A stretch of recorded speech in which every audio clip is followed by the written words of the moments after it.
All right, class. First off, as always, good day. I'm glad you're here. So last lesson, we talked about everything from the Magna Carta to the Declaration of Independence. Now this lesson is gonna be actually pretty short, but there's a lot of content stuff like that.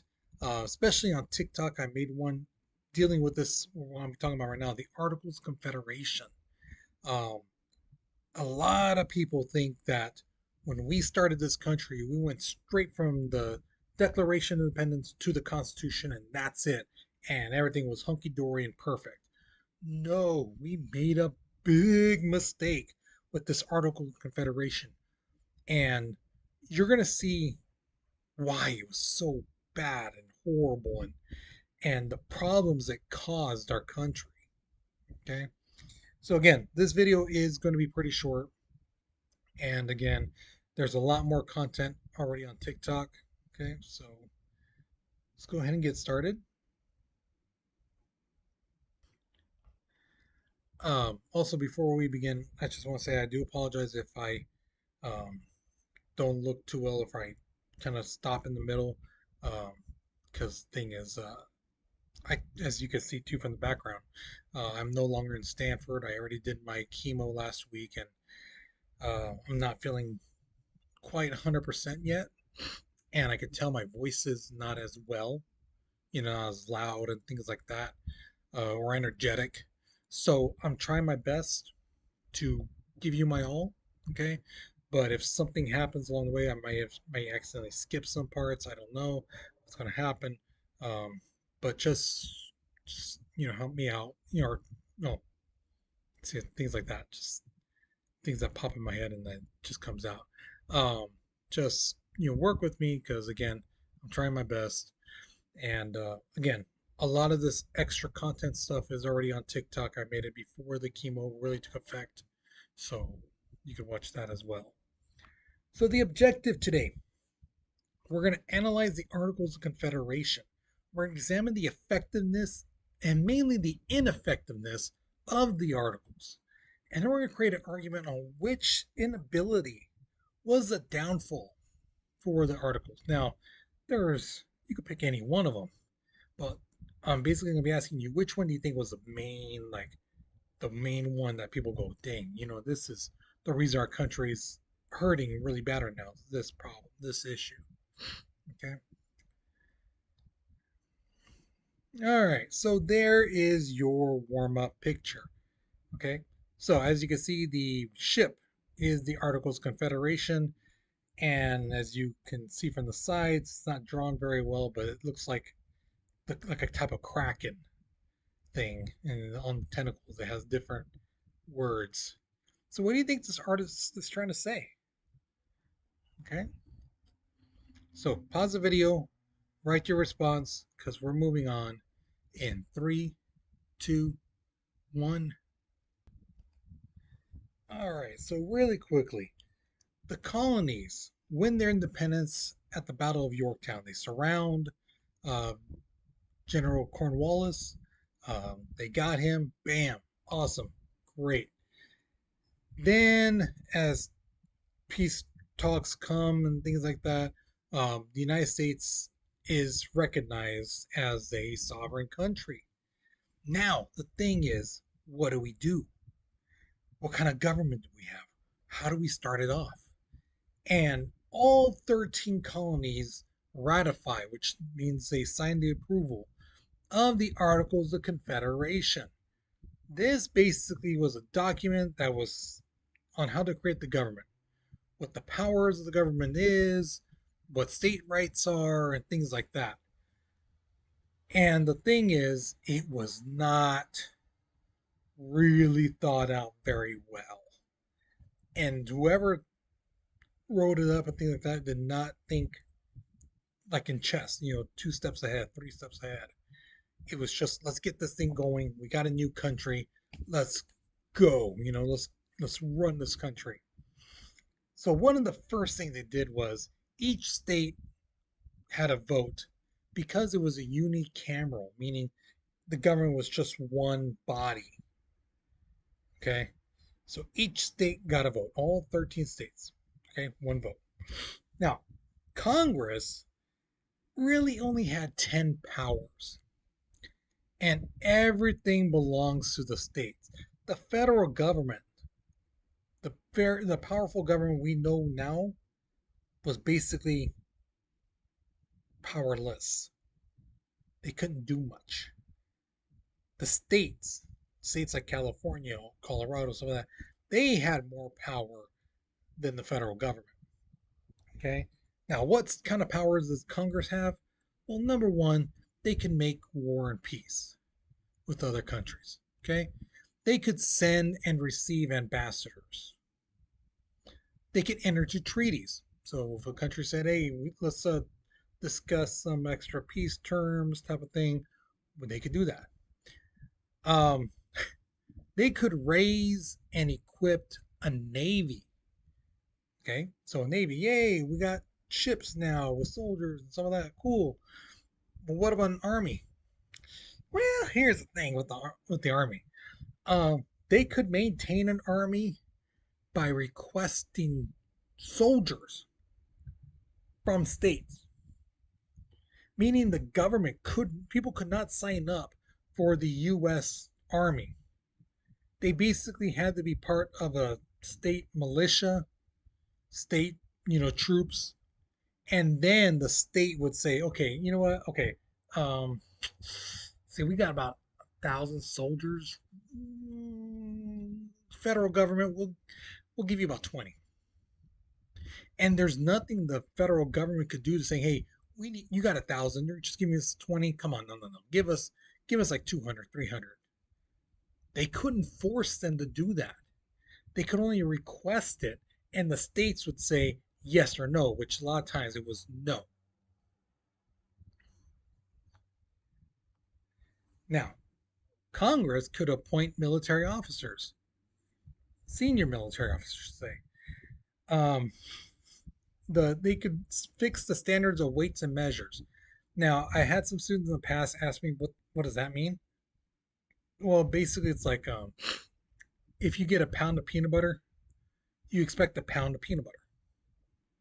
That's exactly what that group does. Still to this day, they make sure that when you look at a bag and it says 12 ounces, that it's going to weigh at least 12 ounces. Can it weigh more? Yeah. But can it weigh less? No. Okay. But it has to weigh that much.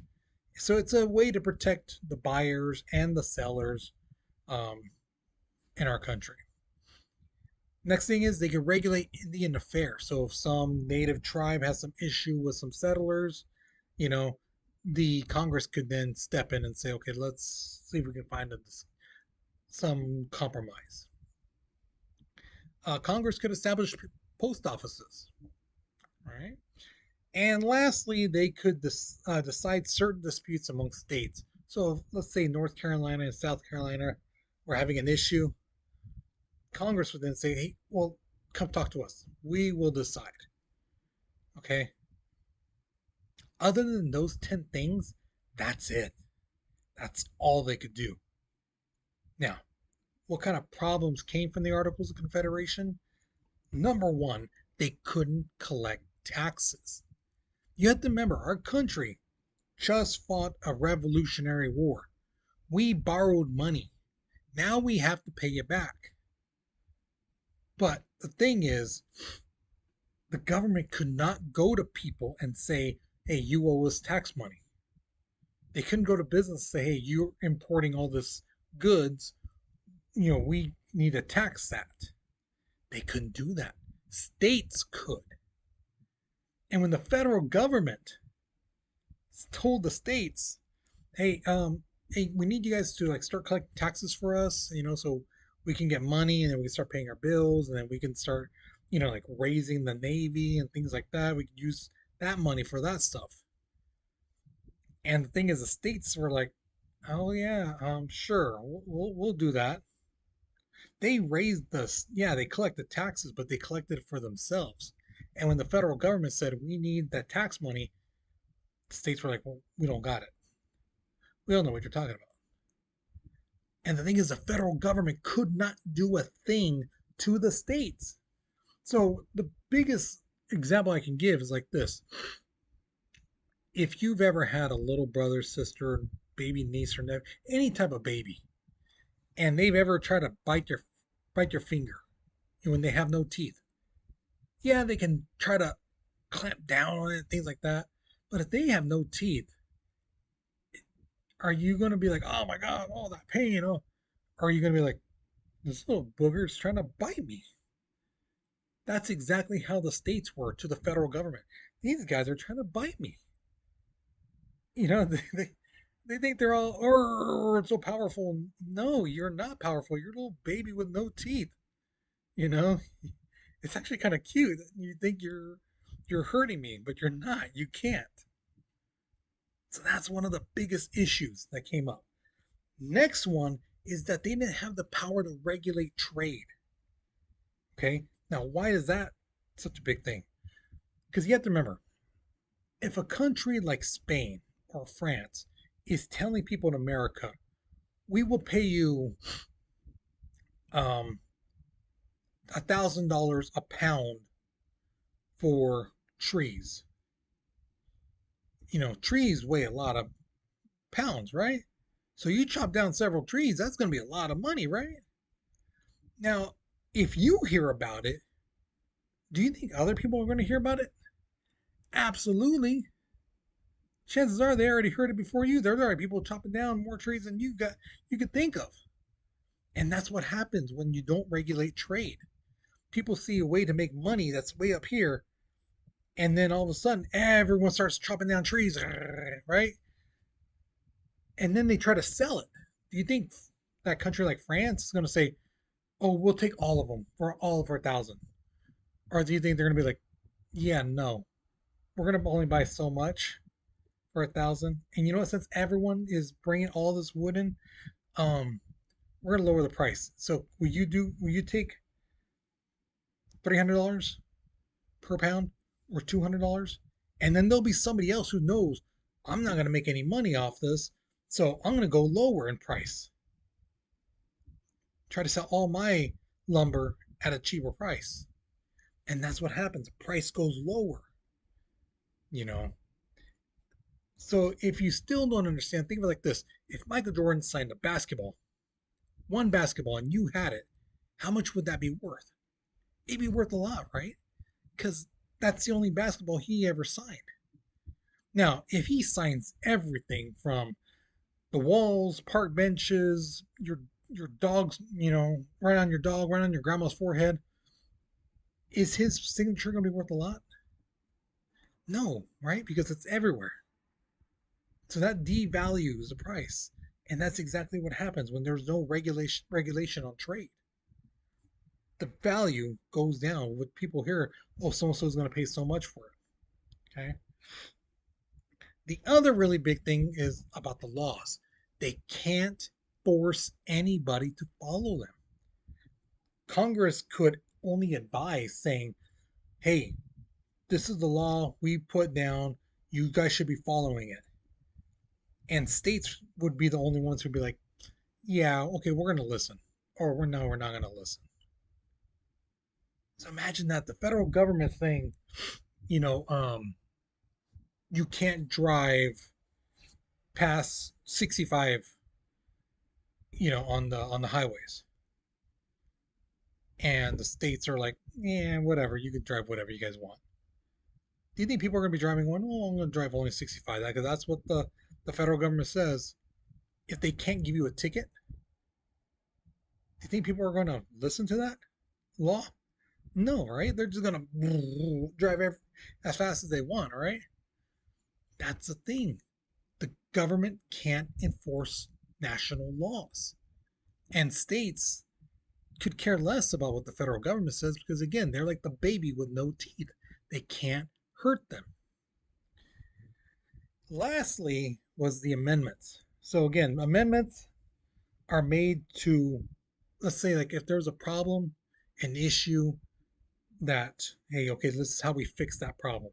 Let's put this law, let's put this um, agreement that we all agree on. Thing is, it required all 13 states to approve it. Problem was, there's always going to be a couple states that said no, just to be jerks, just because it wouldn't help them, but it would help the rest of the country. They say no. And again, every state had to say yes. So since they never agreed, things got worse.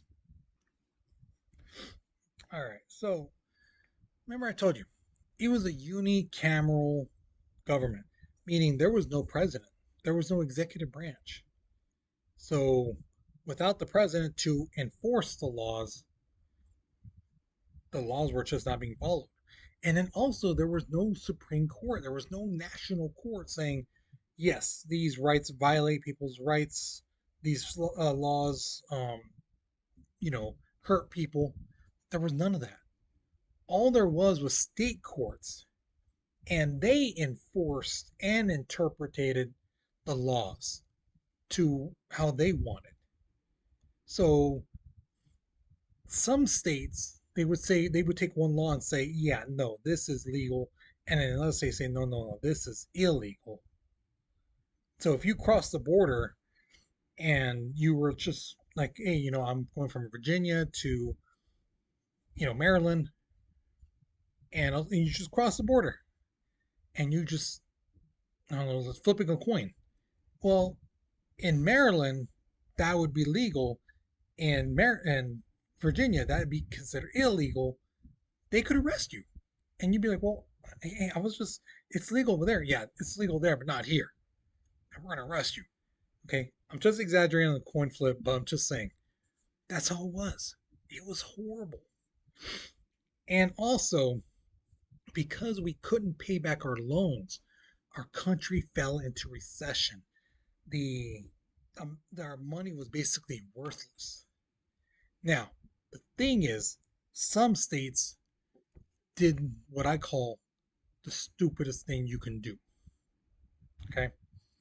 Now, I hate to say it, but it's true. This is the stupidest thing people can do, states could do, especially back then, even now, or if our country tried to do this. It's stupid.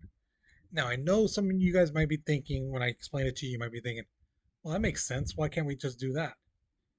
Okay. The thing was, the states, remember, each state had their own money. They printed out more of their money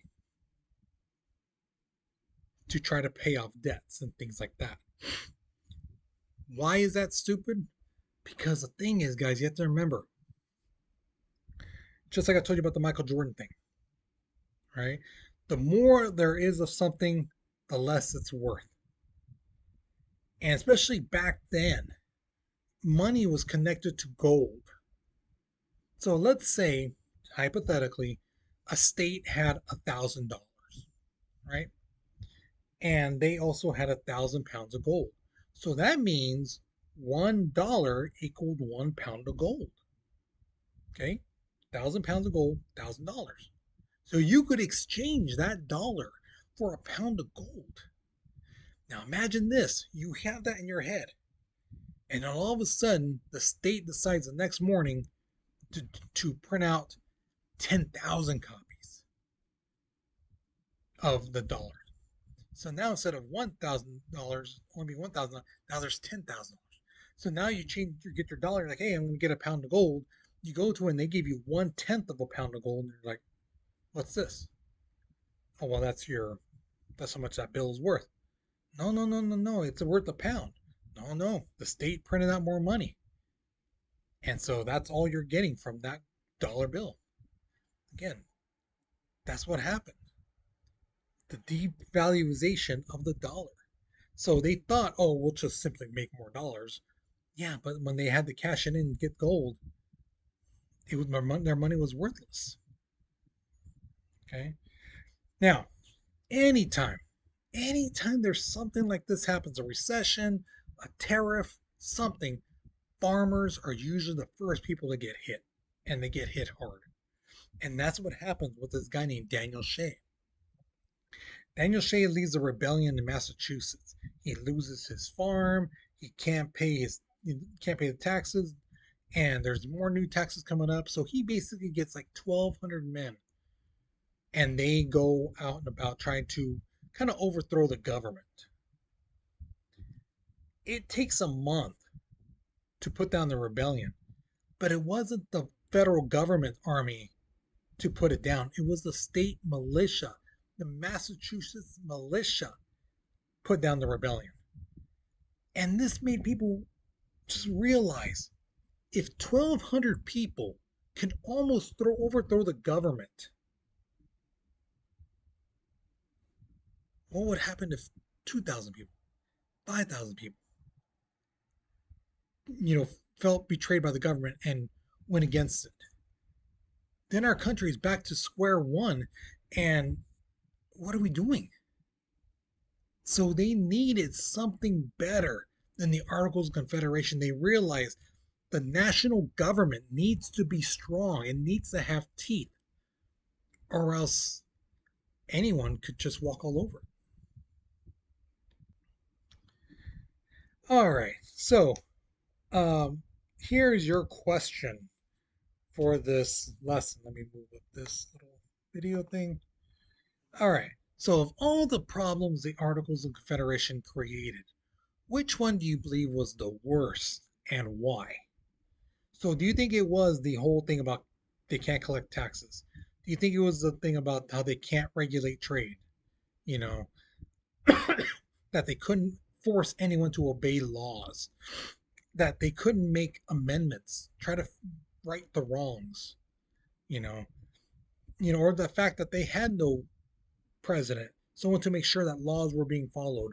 Or do you think that the whole court system thing, making sure that the courts were fair and even and things like that, that there was none of that?